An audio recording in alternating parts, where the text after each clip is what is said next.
अस्सलाम वालेकुम। आपको पता है कि हिर्स जहाँ माँ हमारी जो है हदीस पे हम पढ़ रहे हैं बेईमानी ख़यानत पे। तो आज की हमारी हदीस है कि अबू हमीद सादी बयान करते हैं कि रसूल खुदा सल्लल्लाहु अलैहि वसल्लम ने एक शख्स को कबीले बनो सलीम की ज़कात वसूल करने के लिए आमिल बनाकर भेजा। इस शख्स को इब्नुल बैया पुकारा जाता था। जब वो वापस आए तो हुज़ूर सल्लल्लाहु अलैहि वसल्लम को हिसाब दिया या हुज़ूर सल्लल्लाहु अलैहि वसल्लम ने इससे हिसाब लिया तो कहने लगा, ये आप लोगों का माल है और तोहफ़ा है जो मुझे दिया गया है।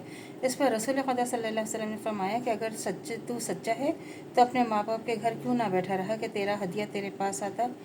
फिर हज़ूर सल्लल्लाहु अलैहि वसल्लम ने हमें खुतबा दिया। बस आप सल्लल्लाहु अलैहि वसल्लम ने खुदा की तारीफ़ की और इसकी सना बयान की। फिर फरमाया, अम्मा बाद, बेशक मैं तुम लोगों में से किसी शख्स को इन कामों में से जो खुदा ने मेरे सुपुर्द फरमाए हैं कोई काम सर अंजाम देने के लिए आमिल बनाता हूँ। फिर वो आता है और जो सरकारी आमदनी वो लाता है इसके बारे में कहता है कि ये आप लोगों का माल है और ये तोहफ़ा है जो मुझे दिया गया है, तो फिर वो अपने माँ बाप के घर में क्यों ना बैठा रहा।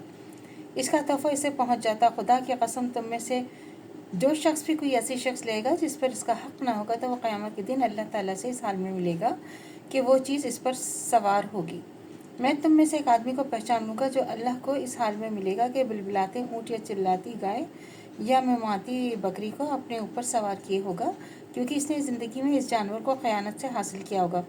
फिर हज़रत सल्लल्लाहु अलैहि वसल्लम ने अपने हाथ बुलंद किए, यहाँ तक कि आप सल्लल्लाहु अलैहि वसल्लम की बगलों की सफ़ेदी नज़र आने लगी, यानी हाथों को बहुत ही बुलंद कर लिया। फिर आप सल्लल्लाहु अलैहि वसल्लम कह रहे थे कि ए खुदा, क्या मैंने तेरा पैगाम तेरी मखलूक को पहुँचा दिया।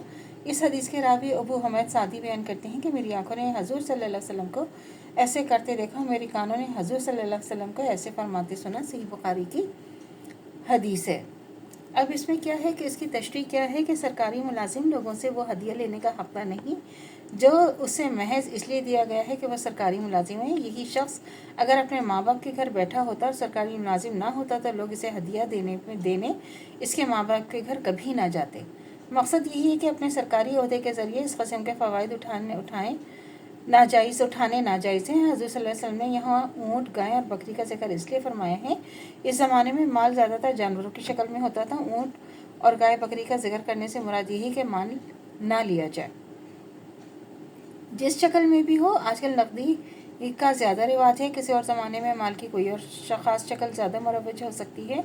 मकसूद ये है कि जो सरकारी मुलाजिम आवाम से इस तरह वो तोहफ़े लेगा जिन्हें लेने का उसे हक़ नहीं, क़यामत के दिन उस नाजायज़ आमदनी को साथ लेकर आएगा जो उस दिन उसकी रसवाई और अज़ाब का ज़रिया बनेगी।